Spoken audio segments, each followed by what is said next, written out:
last video we had seen some basic theory for artificial neurons. So today I am going to continue with neural network. So मैंने पहले भी बताया था कि neural network का basic component होता है neuron. This neuron will make up layers and this layers will make up a neural network. Neurons के इंटरकनेक्शंस होते हैं डायरेक्टेड एजेस के through and each and every edge will have associated weight. So किसी भी neural network के 3 components होते हैं. First of all network topology, मतलब उनका interconnections of all the neurons with the help of directed edges. Then second component है learning. So learning 2 stages में होते हैं, feed forward and back propagation. तो फॉरवर्ड प्रेडिक्शन में सबसे पहले वेटेड सम कैलकुलेट होगा, उसके बाद कोई बायस और थ्रेशोल्ड वैल्यू उसमें ऐड होगी and then finally activation function will be applied. उसके बाद हमें जो भी प्रेडिक्टेड वैल्यूज मिलेगी those are compared with the actual values and error is calculated and this error will back propagate with the help of gradients. और जो difference है predicted and actual values में, those difference will be calculated with the help of loss function. So if you want to check this learning process in detail, check this link given. So third component है इसका activation function. अब activation function क्यों use होता है? तो जो भी weighted mean calculate होगा those values will be any real number, मतलब कि वो वैल्यू बहुत बड़ी भी हो सकती है एंड बहुत ज्यादा छोटी भी हो सकती है. सो उसे 0 to 1 की रेंज में लाने के लिए जनरली दिस एक्टिवेशन फंक्शन का यूज होता है. Now we will see the types. So 2 types होते हैं, feed forward and recurrent. Again feed forward में 2 टाइप्स के नेटवर्क पॉसिबल होते हैं, सिंगल लेयर और मल्टी लेयर. तो सबसे पहले सिंगल लेयर, तो यहाँ 2 ही लेयर्स प्रेजेंट होंगे, input and output layer. Left side जो लेयर है it is input layer and the layer on the right side is output layer and each and every neuron of input layer will be connected to every neuron of output layer. Now multi layer, so connections तो similar ही हैं but the thing added here is hidden layers in between input and output layer. So ये जरूरी नहीं है कि hidden layer एक ही हो and be of any number.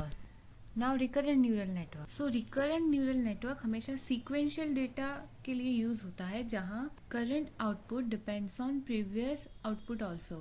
For example किसी भी sentence में जितने भी words होंगे obviously they will depend on previous words also.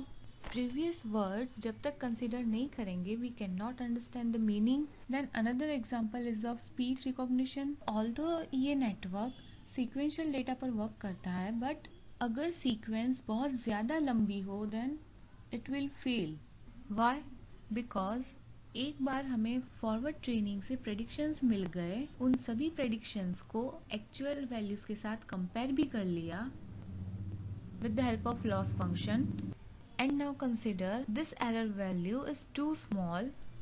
So output layer पर जो भी हमें error value milli it is too small. So क्या होगा कि उसकी जो previous layer है उसके लिए this value will be even smaller than उसकी जो previous layer है. So for this layer the value will be even smaller than this layer. So ये जो error value है ये बैक प्रोपोगेट होते होते और भी स्मॉलर होती जाएगी एंड स्टार्टिंग लेयर्स का टर्न होगा for back propagation learning. So it may happen कि this value is nearer to 0 और इट हैज़ बिकम 0. तो इससे क्या होगा कि जो भी स्टार्टिंग की लेयर्स हैं वो ठीक से एरर लर्न नहीं कर पाएंगे and as the starting layers में एरर्स ठीक से लर्न नहीं हुआ है तो it will always make bad predictions. तो ये जो gradient की values हैं which decreases gradually and it approaches to 0, this particular phenomena is called problem of vanishing gradients. Now we will see types of recurrent neural network. So first one is one-to-one. So generally one-to-one traditional neural network में use होता था and nowadays ये वाला network कहीं usage में है ही नहीं. Second one is one to many. इस टाइप का नेटवर्क जनरली म्यूजिक जनरेशन में यूज होता है बिकॉज एक ही म्यूजिकल इंस्ट्रूमेंट को यूज करके we can create many different types of tune. So third one is many to one.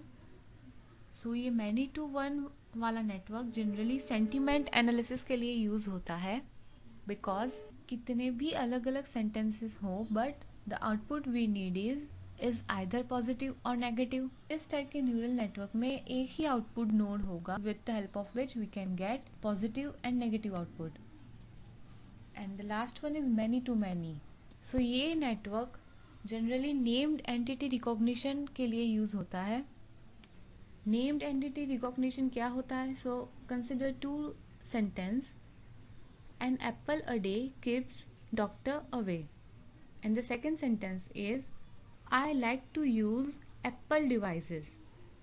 So यहाँ पे नेम्ड एंटिटी रिकॉग्निशन का ही टास्क होता है कि जो एप्पल वर्ड यूज किया गया है वो वर्ड फ्रूट है या फिर it is name of any organisation. यहाँ पे named entity recognition will decide that first sentence में जो एप्पल का यूज किया गया है that apple is a fruit, and second sentence में जो एप्पल का यूज किया गया है that apple belongs to name of an organisation. So this was all about neural network. Thank you.